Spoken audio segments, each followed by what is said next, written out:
प्रयागराज की पुण्य भूमि से आप सभी को प्रणाम। मैं हूं अवधेश और प्रयागराज की इस पुण्य भूमि पर बड़े प्रेम से गाया जाता है भक्ति भक्त गोविंद गुरु चतुर नाम वपु एक, तिनके पद वंदन किए नासे विघ्न अनेक। और हमारे साथ गुरुदेव मौजूद हैं, पूर्ण गुरु करौली शंकर महादेव जी, जिनको प्यार से लोग करौली सरकार के नाम से भी पुकारते हैं और उनका अभिनंदन करते हैं। महाराज जी, बहुत स्वागत है आपका सनातन संवाद में।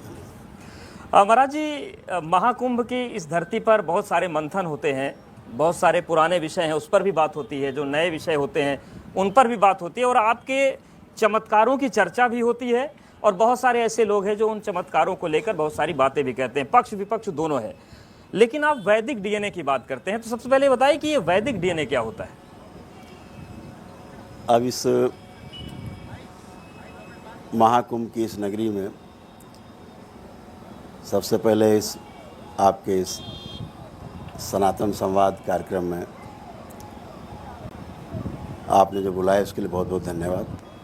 जो आपने डीएनए की बात पूछी, डीएनए हम लोग एक अंग्रेजी शब्द लेते हैं ताकि सब लोग समझ सकें, नई पीढ़ी समझ सके। असल में गोत्र की बात करते हैं हम लोग, कुल की बात करते हैं। तो हमारा जो कुल होता है वो कुल एक बहुत बड़ा कुल होता है। कुल में 100, 200, 500 लोग भी हो सकते हैं। ऐसे लोग हो सकते हैं जिनको हमने कभी मिले नहीं, कभी जाना नहीं, कभी देखा नहीं, लेकिन कुल में हमारे हैं। तो बहुत बड़ा कुल होता है। अगर कोई पुण्य है, कोई जैसे मान लीजिए 500 लोग हैं, अब भोजन बना है 10 लोगों का, तो अब अगर 10 लोगों के भोजन को 500 बांट दिया जाएगा तो सब भूखे रह जाएंगे। तो जब हम लोग डीएनए की बात करते हैं, तो वैदिक डीएनए की जब बात करते हैं तो संकल्प के द्वारा हर पूजा पाठ में, हर अनुष्ठान में संकल्प का विशेष महत्व है। तो संकल्प के माध्यम से हम लोग, तो जब हम लोग डीएनए की मान लीजिए 500 लोग हैं, अब भोजन बना है 10 लोगों का, तो अब अगर 10 लोगों के भोजन को 500 बांट दिया जाएगा तो सब भूखे रह जाएंगे। तो जब हम लोग डीएनए की बात करते हैं, तो वैदिक डीएनए की जब बात करते हैं तो संकल्प के द्वारा हर पूजा पाठ में, हर अनुष्ठान में संकल्प का विशेष महत्व है। तो संकल्प के माध्यम से हम लोग अपने जो कुल को छोटा कर लेते हैं। जैसे पति पत्नी हैं, हमारे बच्चे हैं, माता पिता हैं, इनको एक कुल में संकल्प करके बांध लिया। तो जो भी फिर हम अनुष्ठान करते हैं उसका जो पुण्य है उतने में ही रहता है। फिर उस कुल के द्वारा जो बनाया गया डीएनए का ऊर्जा पथ बोलते हैं हम लोग उसको, जो भी पाप और पुण्य होगा उसी में रहेगा। अब ये बाहर जो लोग छूट गए हैं हमारे बनाए हुए डीएनए ऊर्जा पथ से बाहर, ना तो मेरे द्वारा किए गए पुण्य का फल उनको मिलेगा, ना मेरे द्वारा किए गए पाप का उनको कोई भोग भोगना पड़ेगा। अब ये उस कुल में ही रहेगा। तो जो भी अनुष्ठान करते हैं तो उस कुल में रहने के कारण तीव्रता के साथ उसके संकल्प और प्रार्थना पूर्ण होते हैं जी। इसलिए वैदिक रूप से हम लोग उसको बिल्कुल संकल्प और प्रार्थना पर ही आते हैं। बहुत सारे लोग, बड़ी संख्या में लोग आपके यहाँ पहुँचते हैं। किसी की प्रार्थना बीमारियों को ठीक करने को लेकर रहती है, बहुत सारे वीडियोस देखते हैं, किसी को करियर की चिंता है। तो वो आपकी कौन सी आराधना पद्धति? क्योंकि ये कहा गया है कि आप भगवान को अगर प्रेम से पुकारिए तो भगवान सुनते हैं। आपकी सुन रहे हैं लेकिन सामान्य लोगों की नहीं सुन रहे हैं, तो वो रास्ता बताइए आप महाकुंभ से कि सबकी सुने। सबसे बड़ी बात यही है कि हम जिस ऊर्जा से जुड़ने जा रहे हैं, जिस ऊर्जा से हम जुड़ रहे हैं पूजा पाठ करके, अनुष्ठान करके, उस ऊर्जा के बारे में आपको जानकारी कितनी है? आप कैसे जानते हैं कि ऊर्जा सात्विक है, वह ऊर्जा प्रभावशाली है, आपको नीचे ले जाएगी कि ऊपर की ओर ले जाएगी? आपको उसका पता नहीं। उसके लिए गुरुओं का मार्गदर्शन शुरू से अपरिहार्य रहा है। सीधे सीधे जानने की विधि है। अगर आपके कुल में, आपके परिवार में रोगों की भरमार है, तमाम मानसिक और शारीरिक और आध्यात्मिक कष्ट हैं, तो इसका मतलब सीधा सीधा ये हुआ कि आप गलत ऊर्जा से जुड़े हुए हैं। कहीं पूछने नहीं जाना है। अगर बीमारियां हैं, ठीक नहीं हो रही, शारीरिक हो, मानसिक हो, आध्यात्मिक हो, कोई प्रगति नहीं हो रही है, तो निश्चित रूप से आप समझ लीजिए कि आप गलत ऊर्जा के प्रभाव में हैं। सही ऊर्जा का प्रभाव क्या है कि आप, अल्टीमेट चीज़ है कि शांति। हमारे परिवार में बिना कलह के, हमारे परिवार में बिना किसी अभाव के हम जीते हैं, प्रेम पूर्वक जीते हैं, सही ऊर्जा के साथ जी रहे हैं। सिंपल सा है। अगर आप कष्ट में हैं, नकारात्मक हैं दिन भर, हमेशा निगेटिविटी में जी रहे हैं, मतलब आप गलत ऊर्जा के प्रभाव में हैं। सिंपल चेक कर लीजिए। लेकिन महाराज जी, आप कहते हैं कि गलत ऊर्जा सही ऊर्जा, खास तौर से बीमारियों को ठीक करने की जब बात आती है तो आप भी उसी ऊर्जा की बात करते हैं, लेकिन जो डॉक्टर्स का वर्ग है वो कहता है कि गलत ऊर्जा सही ऊर्जा की बात छोड़िए, महाराज जी लोगों को गलत ट्रैक पर ले जा रहे हैं। हाँ, वो अपने हिसाब से ठीक कहते हैं जी।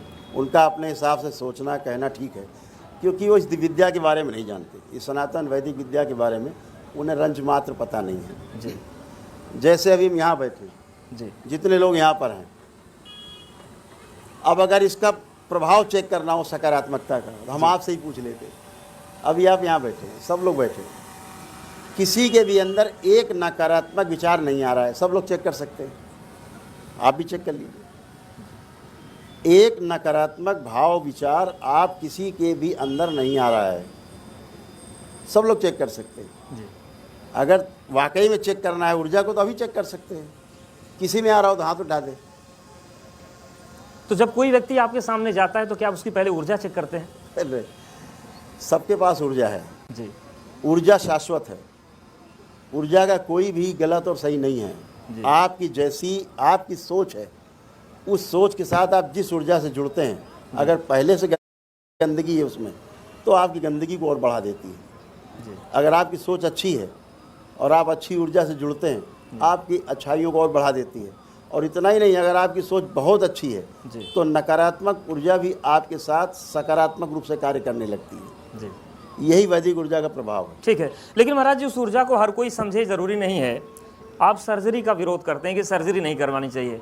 आपको अंदाजा है कि आप कितना बड़ा रिस्क ले रहे हैं? अगर किसी की जान चली गई तो कानूनी रूप से कितनी अड़चने आपको झेलनी पड़ सकती है, और अड़चने आप झेलते भी हैं, तमाम दुनिया भर की चीज़ें होती हैं, आरोप लगते हैं। तो ये रिस्क है या फिर आपको लगता है कि एकदम सही करें कि सर्जरी कोई न करवाए? इसका क्या प्रमाण है कि सर्जरी करा के आदमी बच जाता है? मर रहे हैं, हजारों लोग रोज मर रहे हैं, सर्जरी करा के मर रहे हैं, गलत दवा के प्रभाव से मर रहे हैं। इसका क्या प्रमाण है कि दवा खा के ही बच रहे हैं? हम सर्जरी का विरोध नहीं करते, गलत सर्जरी का विरोध करते हैं, फेक सर्जरी का विरोध करते हैं। आज तमाम सरकारी संगठन ये प्रमाणित कर चुके हैं सर्वे के आधार पर कि 50-60% सर्जरी फेक है। जी। हम दिन भर देखते हैं, मेरे सामने आते हैं जब मामले कि सर्जरी फेक करा के आदमी खड़ा हुआ और रोगी खड़ा हुआ है, जो सर्जरी के पहले उसे कष्ट था वो कष्ट सर्जरी के बाद भी बना हुआ है।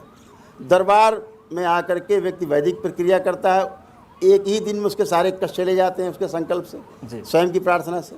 कहाँ चले जाते हैं? शरीर में जो रोग है जी। वो स्थूल में ढूंढ रहे हैं, हाड़ मांस के शरीर में ढूंढ रहे हैं। रोग की शुरुआत तो जो हमारे वैदिक सनातन धर्म में माना गया कि हमारे 3 शरीर हैं, कारण शरीर जी, दूसरा सूक्ष्म शरीर और तीसरा स्थूल शरीर। हमारे रोग की जो शुरुआत है हमारे स्मृतियों के कारण है। जी। अगर हमारी स्मृति बनी हुई हमारे कर्मों के कारण पूर्व जन्म के, वह स्मृति सक्रिय रहेगी। जैसे ही हमारे ग्रह नक्षत्र और प्रभाव हमारा विपरीत आएगा जी। वो स्मृति कर्म भोग हमारे सामने आएगा, वो स्मृति फलित होने लगेगी। और उसका सबसे पहले जो प्रस्फुटन होगा वो होगा हमारे कारण शरीर में बीज के रूप में, बीज अंकुरित होगा, वृक्ष के रूप में हमारे स्थूल सूक्ष्म शरीर में बनेगा जी। और फल फूल के रूप में हमारे स्थूल शरीर में दिखाई देते हैं रोग और कष्ट। जी। इसीलिए जब सूक्ष्म शरीर में रोग बनना शुरू होते हैं तो व्यक्ति को ये लगता है कि मुझे कुछ कष्ट हैं, वो चेकअप कराने जाता है। मशीन कहती है आपको कोई रोग ही नहीं है, लेकिन उसे लगता है मुझे कष्ट हैं। डॉक्टर कहता नहीं, मशीन बता रही है आप ठीक हो। जी। मानसिक रोग होते हैं तो ज़्यादा होता, कहते हैं पागल हैं, लेकिन वो उसके सूक्ष्म शरीर में रोग बन गए हैं, धीरे धीरे स्थूल में दिखाई देने लगते हैं। बाद में फिर मशीन पकड़ती है जब घना हो जाता है। दरबार यही करता है कि आपके वैदिक कार्यक्रम से, आपके ही प्रार्थना संकल्प से आपके रोग कष्टों की स्मृतियों को आपके कारण शरीर में ही नष्ट कर देता है, बीज नष्ट हो जाता है। ठीक है, लेकिन महाराज जी जो प्रश्न आते हैं उसमें यह है कि जो आधुनिक चिकित्सा है, आप कह रहे हैं कि वो गलत ट्रैक पर जाती है, वो तब आती है किसी रिपोर्ट में जब बहुत बड़ी हो जाती है, लेकिन वो प्रमाण तो कम से कम दे रहे हैं। अगर वही लोग आपसे प्रमाण मांगे कि आप जो चिकित्सा कर रहे हैं, आप जो आशीर्वाद दे रहे हैं, वो कैसे प्रमाणित होगा कि बिल्कुल सही ट्रैक पर है? तो वो प्रमाण कैसे दिया जाए? बिल्कुल रोज प्रमाण है। परिवार के परिवार परंपरा पूरी खड़ी होती है, पूरी परिवार परंपरा 4-4, 6-6, 8, 10-10, 12-12, 15-15 लोग, एक ही परिवार के लोग, एक व्यक्ति संकल्प करता है बाकी सबका एक व्यक्ति वैदिक प्रक्रिया करता है, फिर पूरा पूरा परिवार मेरे समक्ष खड़ा होता है। जी हम स्क्रीन पे होते हैं, हम यहाँ हैं कि अमेरिका में हैं, कोई फ़र्क नहीं पड़ता। जी। स्क्रीन पे वो हमें देखता, हम उसे स्क्रीन पे देखते हैं, उससे वार्ता कर लेते हैं, वो कहते हैं हम सब ठीक है। तो यानी कि आप जो बातें करें, क्या ये मंत्र विज्ञान है जिसको विज्ञान कहा गया? मंत्र विज्ञान की बात कर रहे हैं? बहुत बड़ा विज्ञान है, तंत्र मंत्र और यंत्र बहुत बड़ा विज्ञान है। और जो वैदिक आपने विज्ञान। त्रिकोण तिलक लगाए रखा है, क्या इसका भी संबंध ऊर्जा से? क्योंकि मेरी नजरें जब से आप आए तब से इस त्रिकोण तिलक पर टिकी हुई हैं। अगर ये रहस्य है तो ये बता दें। नहीं, कोई रहस्य संसार में दरबार की पहले सबसे बड़ी आइडियोलॉजी यही है, इस संसार में कोई रहस्य और चमत्कार नाम की वस्तु नहीं होती। जैसे आपने शुरुआत में कहा कि चमत्कार, कोई चमत्कार और रहस्य नाम की संसार में कोई वस्तु नहीं है। तो आप जो कर रहे हैं वो क्या है? हाँ, जो आप होते हुए देख रहे हैं, आपने कभी होते हुए देखा नहीं है, जी आपको चमत्कार लगता है। उस विधि को नहीं जानते जिस विधि से हो रहा है, आपको रहस्य लगता है। आप विधि जान जाते हैं, रहस्य खत्म हो जाता है, चमत्कार खत्म हो जाता है। जी ठीक है, तो न रहस्य है न चमत्कार है, वैदिक प्रक्रिया है, वैदिक विज्ञान है और पुरातन विज्ञान है। युगों युगों से था स्मृति का विज्ञान। जी। तो आज भी वही फलित हुआ है। इस कलयुग में दरबार का अनुसंधान है कि यदि व्यक्ति अपनी स्मृतियों को नष्टीकरण अपने ही प्रार्थना संकल्प से कर सके जी। तो उसके शारीरिक, मानसिक और आध्यात्मिक सब कष्ट चले जाते हैं। ठीक है महाराज जी, बस आपकी भी समय की सीमा है, तो एक आखिरी प्रश्न मेरा ये है कि जिस विज्ञान की आप बात कर रहे हैं, आप उद्वाप चलता था, गुरुओं ने सिखाई नहीं सिखाई, और धीरे धीरे बहुत सारा विज्ञान हमारा शायद वो नष्ट हो गया। क्या उस विरासत को आप आगे बढ़ा रहे हैं? क्या ऐसे शिष्य आप बना रहे हैं जिनको ये विज्ञान आगे बढ़ाएं? हाँ बिल्कुल, दरबार प्रत्येक पूर्णिमा को जो भक्त दरबार आते हैं, जुड़ते हैं, वैदिक प्रक्रिया करते हैं, वह और उनके परिवार स्वस्थ होते हैं। स्वस्थ होने के बाद कृतज्ञता के रूप में वो बाबा से, हमारे गुरुदेव से दीक्षा प्राप्त करते हैं जी। और दीक्षा प्राप्त करके दरबार से जुड़ते हैं। और दीक्षा के उपरांत जो मंत्र जब, फिर वो तंत्र की उसमें जाते हैं, विधा में जाते हैं, सीख रहे हैं जी। और हज़ारों लोग इस विधा को आगे बढ़ाने में सहयोग कर रहे हैं। और निकट भविष्य में, बहुत ज़्यादा लंबा समय नहीं, 2025 में आपके सामने परिणाम होंगे कि करौली शंकर महादेव के दरबार से हज़ारों बाबा माँ के जो शिष्य हैं जी, वो तंत्र में दीक्षित होकर के लोगों की सेवा करते आपको मिलेंगे जी। लेकिन महाराज जी, अब मेरे मन में एक प्रश्न और भी आ रहा है। प्रश्न खैर पत्रकारों के मन में आते हैं, लेकिन जब आपके पास हर चीज़ का इलाज है, हर ऊर्जा को, नकारात्मक ऊर्जा को आप सकारात्मक कर सकते हैं, तो जो लोग आपको ट्रोल करते हैं या जो लोग आपको पाखंड से जोड़ने लगते हैं, उनकी मानसिक स्थिति आप क्यों नहीं सही कर पा रहे हैं? भाई कैमरा मैंने कैमरा चला रहे हैं, हम इनको क्या डायरेक्शन दे सकते हैं? हमें पता नहीं इसके बारे में, लेकिन हम ज्ञान देने लगे। जब उनको पता ही नहीं है उसके बारे में, विद्या के बारे में नहीं पता, या तो आओ अनुभव करो। मैं सबको आमंत्रित करता हूं। तो क्या आप ओपन चैलेंज दे रहे हैं? एकदम खुला, सभी को, सबको, टोटल को, आइए दरबार आइए, सबका स्वागत है। और समझिए विज्ञान को। अगर ये विज्ञान वाकई में ऐसा है कि बिना औषधि की केवल अपने प्रार्थना और संकल्प से आप स्वस्थ हो रहे हैं, तो इसमें विरोध कहाँ है? विरोध वो लोग कर रहे हैं जिन्हें पता नहीं इस विज्ञान का, और सही कर रहे हैं। उन्हें बिल्कुल नहीं पता है, कभी सुना नहीं, कभी देखा नहीं, तो विरोध बहुत स्वाभाविक। लेकिन मेरा ये कहना है कि जब तक आप जान ना लें ठीक से, तब तक आप उसको माने नहीं, बिल्कुल नहीं माने। तो जानने के लिए दरबार आना होगा। आप इस तरह शिविर लगा सकते हैं, हम यहाँ जनवा सकते हैं। इसके लिए आवश्यक नहीं कि हम आप दरबार ही आ पाएँ।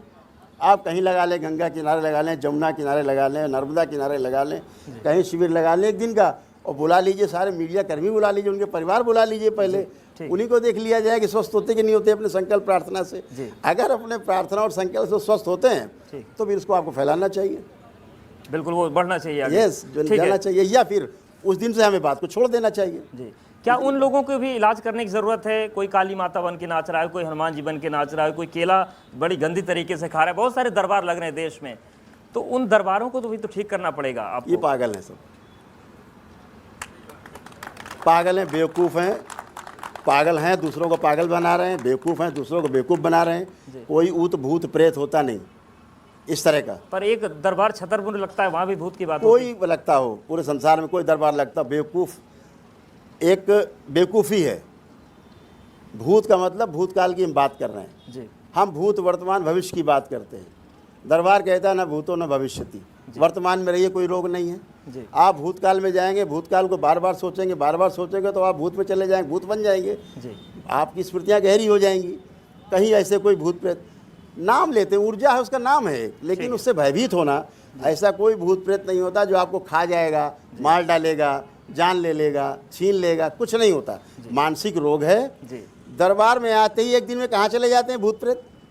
जो 10 साल, 20 साल, 25 साल से तड़प रहे हैं। रोग है या फिर ऊर्जा है, वो करौली धाम सरकार में आके ठीक हो जाएगी। और आप सबको आमंत्रित कर रहे हैं महाकुंभ की धरती से कि वो आए और वो ठीक हो जाए। बिल्कुल आना चाहिए और समझना चाहिए विज्ञान को। ठीक है। और विज्ञान अगर सही है तो इसको आगे ले जाना चाहिए, अन्यथा इसका खुल के विरोध करना चाहिए। बिल्कुल। और निश्चित तौर से हम उम्मीद करते हैं कि जिनके मन में शंका आशंका होगी, जिनकी श्रद्धाओं के आएंगे दरबार में, आपको जांचेंगे, परखेंगे। महाराज जी बहुत धन्यवाद हमारे साथ जुड़ने के लिए और ये पक्ष रखने के लिए, क्योंकि जब सवाल उठता है तो पूरे सनातन का डैमेज होता है। बहुत धन्यवाद। बिल्कुल, बहुत धन्यवाद।